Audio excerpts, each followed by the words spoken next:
আমার স্ত্রী অনু যখন 3 মাসের প্রেগনেন্ট তখন আমার মা মারা যায়।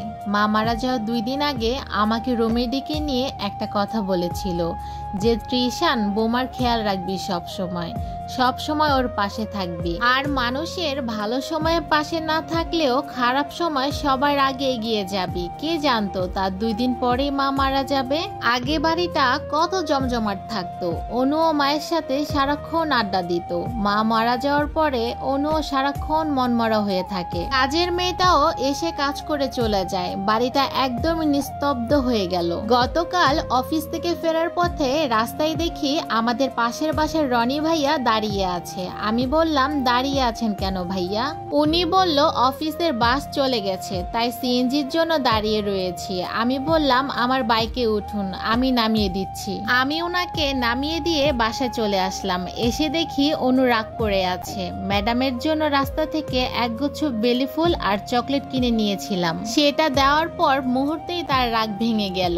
আসলে মেয়েদের খুশি করতে দামি কিছুই লাগে না, যার একমাত্র প্রমাণ আমার স্ত্রী অনু। পরের দিন ছিল শুক্রবার। সকালবেলা রনি ভাইয়া এসে বলতেছে, অনেক ধন্যবাদ ত্রিশান ভাইয়া। আমি বললাম, ধন্যবাদ কেন? তখন রনি ভাইয়া বলতেছে, গতকাল আমাদের অফিসের বাস রাস্তায় অ্যাক্সিডেন্ট করেছে, প্রায় 16 জনের মতো মারা গেছে আর বাকিরা হসপিটালে। যদি আমিও কালকে বাসে উঠে বাসায় ফিরতে চাইতাম তাহলে আমারও একই অবস্থা হতো। তারপরে রনি ভাইয়া চলে গেল। শুক্রবার ছিল তাই আমি অনুকে সব কাজে হেল্প করলাম। ও যতক্ষণ রান্নাঘরে ছিল ততক্ষণ ওর পাশে ছিলাম। এমনিতেও ওর পাশে থাকতে পারি না, তাই সেদিন দুজনে মিলে আমাদের সব পছন্দের খাবার রান্না করলাম এবং রাতে খাওয়া দাওয়া করলাম দুজনে মিলে। পরের দিন সকালবেলা যখন অফিসে যাচ্ছিলাম তখন দেখি আমাদের বিল্ডিং এ 3য় তলাতে থাকে রহমান চাচা। এই রোদে হেঁটে কোথায় যেন যাচ্ছে। আমি বললাম, চাচা এই রোদে হেঁটে যাচ্ছেন, একটা রিক্সা নিয়ে যেতে পারতেন। উনি বলল, বাবা ত্রিশান, বুঝোই তো আমরা গরিব মানুষ, মাসের শেষে ভাড়া দিতে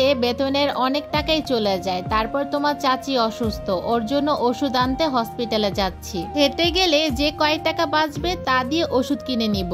আমি ওনাকে বললাম, চাচা আপনি আমার বাইকে উঠুন, আমি আপনাকে হসপিটালে নামিয়ে দিচ্ছি। ওনাকে হসপিটালে নামিয়ে দিয়ে অফিসে যেতে অনেক লেট হয়ে যায়। আর কতক্ষণ বসের বকা শুনতে হলো। যাক, ব্যাপার না, একজনের উপকার তো করতে পেরেছি। দেখতে দেখতে 9 মাস কেটে গেল। অনু এখন ঠিক মতো নড়াচড়া করতে পারে না, অনেক কষ্ট হয়। বাসায় একটা কাজের মেয়ে আছে, ও সবকিছু করে আমি অফিসে চলে আসলে। হঠাৎ একদিন অফিসে বসে ফাইল চেক করছিলাম, তখন বাসার কাজের বুয়াটা ফোন দিয়ে বলল, ত্রিশান ভাইয়া তাড়াতাড়ি বাসায় আসেন, ভাবির প্রসব বেদনা উঠেছে, ওনাকে হসপিটালে নিয়ে যেতে হবে, তাড়াতাড়ি আসুন। এই বলে ফোন কেটে দিল। আমি বাসায় গিয়ে দেখি বাসায় কেউ নেই। দারোয়ানকে জিজ্ঞাসা করে জানতে পারলাম পাশের বাসার রনি ভাইয়া বাড়িতে ছিল আর উপরের তলার রহমান চাচা। ওনাদেরকে দারোয়ান কাকা ডাক দিয়ে আনার পরে অ্যাম্বুলেন্সের ব্যবস্থা করে অনুকে হসপিটালে নিয়ে গেছে। আমি বাইক নিয়ে হসপিটালের দিকে যাচ্ছিলাম। রাস্তায় রনি ভাইয়া ফোন দিয়ে বলল, ত্রিশান ভাইয়া আসার সময় মিষ্টি নিয়ে আইসেন, আপনার ছেলে হয়েছে। আমি আচ্ছা বলে ফোন রাখলাম। হসপিটালে গিয়ে আমি অনুর কাছে গিয়ে দেখি অনু শুয়ে আছে। আমি ওকে বললাম, সরি জান, আমি তোমার পাশে থাকতে পারিনি, আই এম সরি। তুমি ঠিক আছো তো? অনু বলল, আমি ঠিক না থেকে পারি বলো? রনি ভাইয়া, রহমান চাচা আরো আমাদের পাশের বাসার সবাই আমাকে তাড়াতাড়ি হসপিটালে নিয়ে এসেছে। রক্তের দরকার ছিল, রক্ত দিয়েছে আমাদের বাসার সামনে মুদি দোকানদার রহিম ভাইয়া। তাই এখন তোমার জান অনেক সুস্থ আছে আর আমাদের ছেলেও। আমি অনুর কথা শুনে একটা কথাই ভাবছি, আজ মা বেঁচে থাকলে কতই না খুশি হতো। মা বলেছিল খারাপ সময় যেন সবার পাশে থাকি। আজ আমি অফিসে ছিলাম অথচ আমার স্ত্রীর অসুস্থতায় পাড়া প্রতিবেশী সবাই ছুটে এসেছে। ওনাদেরকে একদিন উপকার করেছিলাম বলে আজ আমার স্ত্রীর খারাপ সময়টাতে আমি পাশে না থাকলেও সব ধরনের সাপোর্ট ওনারা করেছে।